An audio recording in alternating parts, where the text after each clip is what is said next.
검찰이 윤석열 부부가 살고 있는 집 아크로비스타 압수수색에 들어갔다라는 속보가 지금 방금 떴네요. 이거 어떻게 봐야 될까요? 검찰의 압수수색.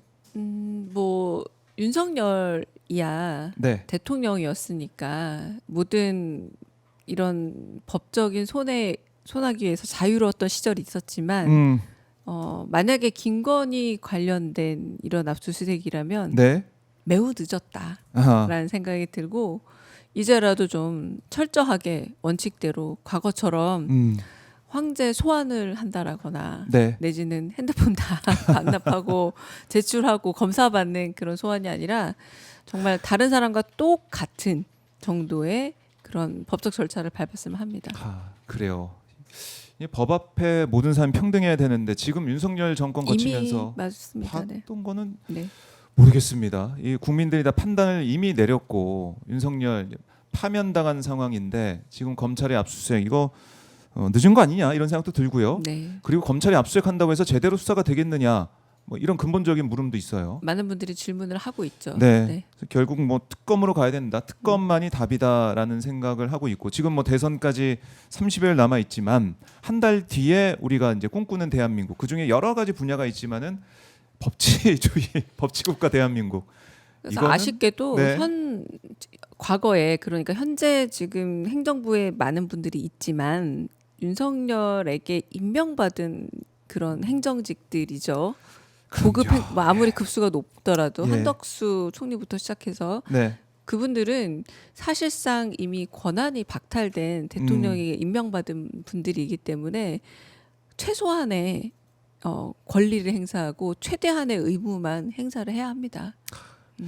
다시 한번 강조를 하겠습니다. 자, 검찰이 윤석열 부부 사저 아크로비스타 압수수색하고 있다는 속보를 지금 띄워드리고 있습니다. 저희 오마이TV가 현장 또 카메라 중계 준비가 되는 대로 또 보여드리도록 하겠습니다. 조금만 기다려 주십시오.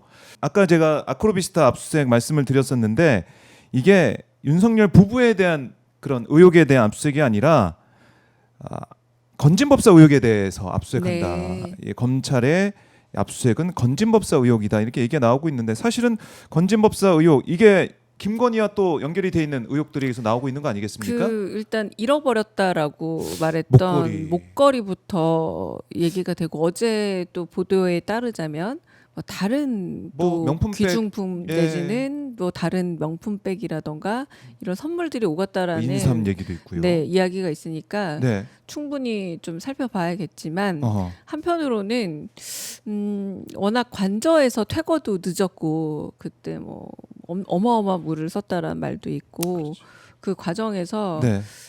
압수수색을 통해서 이미 그러니까 이사를 두어 번 한 거잖아요. 갈 때 이사, 올 때 이사. 그런 과정에서 증거가 잘 보존돼 있을까라는 좀 우려는 되지만 네. 그럼에도 불구하고 건진법사와 관련된 김건희 의혹만 하더라도 어마어마하고요. 그리고 만약에 인사 문제에 관여한 것이 정황이 드러난다면 네. 이거야말로 또 하나의 공천 개입 내지는 인사 개입을 통한 민간인이 결국은 공적인 권력 체계 안에 영향을 미쳤다는 건 어마어마한 거죠. 네. 그게 바로 과거 이제 국정농단이라는 용어로 우리가 한 번은 단죄했던 사건이기도 합니다. 박근혜 당시에도 국정농단 그 당시에 사실 이 명태균 건이나 아니면 이런 의혹들만으로도 윤석열은 당연히 뭐 파면됐을 그런 상황인데 파면돼서 마땅한 상황이죠. 네. 그걸 뒤집기 위해서 한 방을 뭐 노려가지고 뭐 내란했다 이렇게 볼 수밖에 없는 상황인데 거기에 대해서 검찰이 수사하고 있지만 저는 뭐 여전히 검찰에 대한 뭐 신뢰를 가질 수가 없는 그런 입장이기 때문에 모르겠습니다. 이거 결국 특검으로 풀어야 된다는 생각이 들어요. 저는 결국 네. 특검만이 답이죠. 예. 왜냐하면 아까 말씀드렸다시피 윤석열에 의해서 임명된 사람들이고 그렇죠. 대표적으로 심우정 검찰총장만 보더라도 우리 지난해 석방지휘를 한 그리고 즉시항고를 하지 않은 네. 사태를 눈앞에 목격했잖아요. 그러니까 그것에 의해서 벌써 국민적 신뢰를 너무 많이 잃었기 때문에 지금 뭔가를 하긴 하는데 네. 이것이 엄정하게 될 것이라고 믿는 국민적인 신뢰는 과연 있을까? 좀 매우 낮지 않을까라는 생각이 매우 듭니다. 낮은 상황이다. 자 이제 한 달여 남아 있는 대선 의원님도 아마 이제 바쁘게 네. 바쁘게 현장을 누비시고 바쁘게 뛰실 것 같은데 정말 중요한 대선의 생각을 다시 한번 할 수밖에 없고 이재명 후보가 앞으로 이제 걸어갈 길 오늘 보면은 직장인과의 간담회도 저녁에 예정돼 맞습니다. 있더라고요. 그러니까 일정 하나하나가 뭐 필요사 방문도 그렇고 SK 하이닉스 방문도 그렇고 일정 하나하나가 메시지가 다 진짜 있는 것 같아요. 일정과 메시지는 계속 맞춰 갈 거고요. 그리고 이 얘기 꼭 드리고 싶어요. 네. 그 부산에 전재수 의원이 백팩을 메고 골목골목을 누비면서 그 선거운동하는 것으로 유명한 분입니다. 맞아요. 저희 이번에는 곳곳에 찾아가서 정말 밀착해서 손에 닿는 그런 이야기들을 듣는 방식으로 네. 여러분 곁으로 찾아가는 캠페인이 아마 이루어지지 않을까 싶고요. 그래서 전 지역구에 있는 우리가 꽤 숫자가 많잖아요. 네. 이 많은 의원들이 고공전이나 이렇게 펼쳐지는 게 아니라 정말 밀착된 여러분의 말을 들어보는 방식으로 그래서 네. 그 마음을 어떻게든 이재명 후보에게 전달하는 방식으로 진행되지 않을까 싶습니다. 그렇네요. 그 이제 선거 전략을 지금 말씀을 해 주신 것인데 그러니까 그런 것 같아요. 일각에서는 뭐 이번 대선 그냥 해봤자 아유, 뭐 어차피 뭐 네, 이재명 네, 후보가 네. 되는 거야 이런 얘기 하시는 분도 후보님이 있는데 그렇게 일하시질 않죠. 네, 네. 긴장의 끈을 놓지 말아야 된다 이런 생각을 할 수밖에 없을 것 같아요. 맞습니다. 지금 네, 현재로서는. 네, 네. 왜냐하면 우리가 이제 내란의 밤을 거치면서 그동안 겪어왔던 그 고통과 내란성 스트레스, 내란성 질병을 생각해 본다면 마음을 놓을 수가 없는 것 같아요. 그리고 지금도 예. 일테면 직위원 재판부에서 벌어지는 일들이 많은 분들이 긴장을 놓고 있지 않고 있고요. 우리 조금 전에 얘기했던 검찰의 네. 압수수색조차도 모든 분들이 이 압수수색 하니까 됐어라는 영화적인 해결처럼 보시는 게 아니라 이 압수수색 어떻게 되지라고 모두가 긴장하고 계시거든요. 그 긴장감이 결국은 책임감으로 돌아옵니다. 네, 면죄부를 또 주는 게 아닌가라는 의심도 드는 거고 제대로 하는 거냐 덮으려고 하는 거 아니냐 이런 의심도 드는 거고요. 어제 이제 명태균 씨가 서울 고검에 와가지고 서울중앙지검 이제 조사를 받았지 않습니까?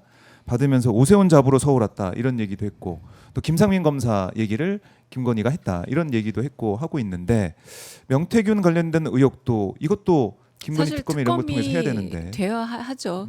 한 달여 이후에 만약 새 정부가 들어선다면 이제 거부권으로 뭐 막는 건 불가능해지는 거 아니겠습니까? 그렇죠.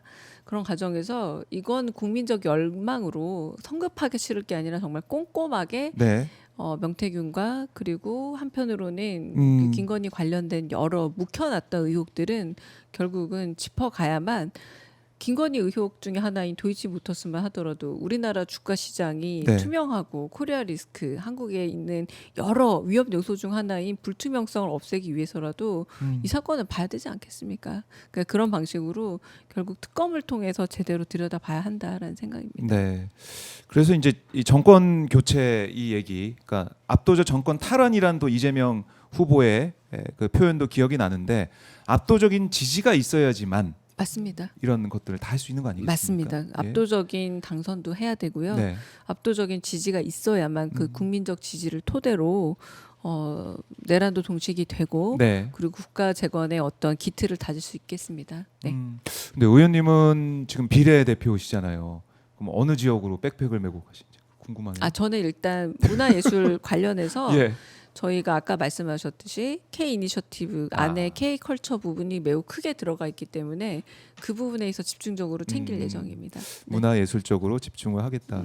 그러니까 이 내란 사태를 거치면서 우리가 이제 한강 작가의 그런 입장 발표나 아니면은 헌재에서 계속 이거 통과 안 되는 거 아니야라는 걱정했을 때도 우리 문학인들이 입장을 내고 한강 작가가 또 맞아요. 입장을 내고 이런 것들이 큰 힘이 됐거든요. 맞습니다. 네. 그 문화예술의 힘이라는 게 우리가 평소엔 잘 못 느낄 수도 있는데 그 힘이 대단한 것 같아요. 확실히 그 조금 빠르게 움직인다라는 점 그리고 그 말 한 줄 한 줄이 말이 때로는 탄환보다 강할 때가 있잖아요. 네. 이번에 매우 어려웠던 시기에 작가 414명의 성명서 한 줄이 나왔습니다. 그때 매우 절실했죠. 그렇죠. 그래서 마침 한강 작가께서 워낙에 좀 조심성이 많기도 하고 그리고 세상의 시끄러움에 좀 거리를 두고 싶어 해요. 그걸 작품으로 담아낼지언정 그런데 그때 움직여 주시는 이 한 걸음이 매우 컸거든요. 사회적 방향이. 그리고 종교도 마찬가지죠. 그 유흥식 라자로 추기경께서 예. 말씀해 주신 그 타이밍은 예. 정말 우리가 근본적으로 종교란 그리고 음. 문학이란 어떤 역할을 해야 되는지를 두 분이 보여줬다 생각이 듭니다. 네. 그러니까 유흥식 추기경의 이 정의의 중립이 없다. 네. 이 그냥 한 문장인데 정말 울림이 컸어요. 그 순간에 그 딱 타이밍에 하시는 게 매우 음. 유효했던 말씀이시죠. 네. 네. 그래서 그 이 정의의 중립이 없는 그 이 울림이 있는 발언 뒤에 또 헌재에서 8대0 파면이 나왔는데 아직 내란은 종식되지 않았다. 그러니까 이재명 후보의 수락연설 다시 돌아와서 보면은 뭐 통합도 강조를 했지만 내란 종식한 말은 또 계속 말씀하셨어요. 수락연설에서 그렇고. 그럼요. 예. 이 내란이 저희가 느끼고 있지 않습니까? 종식이 안 됐어요. 음흠. 그 내란의 그 수괴는 네. 면직됐을 뿐이죠. 그렇네요. 그러니까 직을 잃었을 뿐이지 예. 아직 엄격한 시민의 그 처벌도 그리고 법적인 대가도 치르지 않은 상태이기 때문에 이 부분에 대해서 네. 엄밀하게 치러져야 되고요. 그리고 결국 그 정부 탄생의 원흉이라고도 할 수 있을 김건희 리스크에 대해서도 들여다봐야 하고 결국 그들이 무너뜨린 지금 얼마나 많은 공공기관장이 비어 있는 줄 아세요? 임명하지 않음 대표적으로 공수처 검사만 하더라도 임명하지 않음으로써 기능을 망가뜨린 여가부 장관 얼마나 오래 비었는지 기억이나 나세요? 그런 잊고 것들 있었습니다. 보면은 예. 이렇게 뭔가를 자기 이권이 돼서 자리를 우겨 넣는 상황에서의 문제도 많았지만 뭐 방통위원장처럼 네. 하지만 반대로 해야 될 일을 안 하고 느슨하게 풀어놓음으로써 발생했던 일도 너무너무 많이 있거든요. 근데 이런 부분들을 다 복원하는 과정 자체는 네. 결국 내란 종식과 병행이 될 수밖에 없습니다. 그러니까 이 공수처 검사도 말씀하셨지만 이게 공수처 인사위에서 넘기면은 임명을 한덕수가 지금 현재서 해야 되는 겁니까? 그렇죠. 근데 한덕수가 안 했고요. 안 했죠, 또 이것도. 직무유기로 지금 계속 고발된 상태로 알고 있습니다. 어. 그리고 오늘 국무회의를 하는 이유가 헌법재판소법의 개정안을 낸 어제, 것을 어제 공개한 거부권을 것도. 하기 위해서 아니었습니까? 근데 자신이 헌법재판소에서 받은 결정문 이를테면 국무총리가 아무리 권한 대행을 하더라도 임명된 총리의 권한과 선출된 대통령의 권한은 다르다. 그래서 헌법재판관 2명의 지명이 무효화됐음에도 불구하고 지금 헌법재판소의 결정을 정면으로 반박하면서 이 직무를 넘어서는 권한을 남용하는 행태를 벌써 어제 보여줬고요. 네. 그리고 미국과의 협상 과정에서도 권한대행에선 하지 않았어야 할 몇몇 그렇죠. 그런 뭐 틀을 짰다라거나 네. 이런 어떤 요소들 역시도 매우 위험한 그래서 자기 멋대로 헌법을 재단하고 있는데 바로 이게 윤석열의 가장 큰 잘못이었고 윤석열 정부 사람들이 가지고 있던 네. 매우 잘못되고 오만한 태도인데 고스란히 보여줬던 게 아닌가 싶습니다. 네. 그래요. 통합을 우리가 계속 강조하고 있지만 내란 종식이라는 것은 뭐 상식연대입니다. 예. 상식연대. 네. 뭐 디폴트로 이제 있다. 이걸 다시 한번 강조를 하고요.